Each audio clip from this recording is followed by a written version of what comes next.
इन लोगों ने ना ही जूता फेंकने वाले के खिलाफ कोई कार्रवाई की और ना ही धमकियां देने और अपमान करने वालों के खिलाफ इन लोगों ने कोई कार्रवाई की।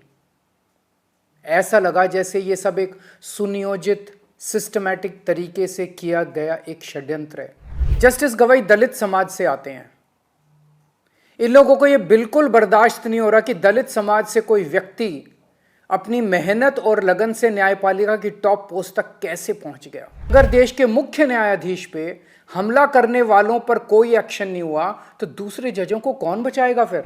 नमस्कार दोस्तों, हमारे मुख्य न्यायाधीश chief justice of India justice गवाई पर जूता फेंकने की घटना ने पूरे देश को झकझोर के रख दिया है। एक शख्स ने हमारे देश के चीफ जस्टिस गवाई पर जूता फेंकने की कोशिश की। इसके बाद सोशल मीडिया पे जस्टिस गवाई को मारने, पीटने और न जाने किस किस तरह की हिंसा करने की ढेरों धमकियां दी जाने लगी। अलग अलग तरीके से उनका अपमान किया जाने लगा। इन लोगों ने ना ही जूता फेंकने वाले के खिलाफ कोई कार्रवाई की और ना ही धमकियां देने और अपमान करने वालों के खिलाफ इन लोगों ने कोई कार्रवाई की। ऐसा लगा जैसे ये सब एक सुनियोजित सिस्टमैटिक तरीके से किया गया एक षड्यंत्र है। इस घटनाक्रम के जरिए इन लोगों ने समाज के दो तबकों को बहुत कड़ा संदेश देने की कोशिश की है, एक दलित समाज और दूसरी न्यायपालिका। जस्टिस गवाई दलित समाज से आते हैं।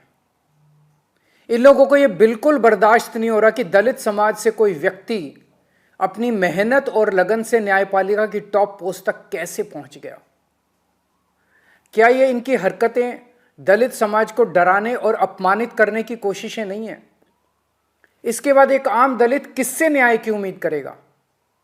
क्या इससे दलितों पर अत्याचार करने वालों और उनसे नफरत करने वालों के हौसले बुलंद नहीं होंगे? इस पूरे घटनाक्रम से देश की न्यायपालिका को क्या संदेश गया है कि अगर देश के मुख्य न्यायाधीश पे हमला करने वालों पर कोई एक्शन नहीं हुआ तो दूसरे जजों को कौन बचाएगा फिर। इस घटना के बाद कोई भी जज न्याय के हक में और इन लोगों के खिलाफ ऑर्डर करने से घबराएगा। उसे लगेगा इसी तरह उस पर भी हमला हो सकता है और हमलावर का कुछ नहीं होगा। उसे लगेगा उसके और उसके परिवार को सोशल मीडिया पे धमकियों और अपमान का सामना करना पड़ सकता है और जज को बचाने वाला कोई नहीं होगा। क्या यह पूरे देश की न्यायपालिका को डराने और उनको काबू करने का एक षड्यंत्र तो नहीं है?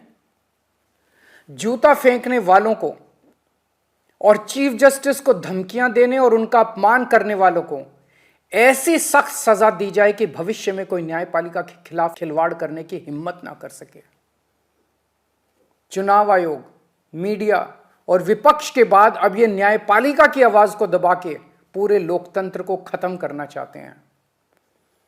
न्यायपालिका की स्वतंत्रता हमारे देश के अस्तित्व के लिए अहम है। न्यायपालिका का यह अपमान देश के संविधान का अपमान है, बाबा साहेब का अपमान है। यदि आप सच्चे देशभक्त हैं तो आप चुप नहीं रह सकते। बोलिए, उठिए और न्याय की रक्षा के लिए आवाज उठाइए। मेरी तरह आपका भी खून जरूर खोल रहा होगा। जय हिंद।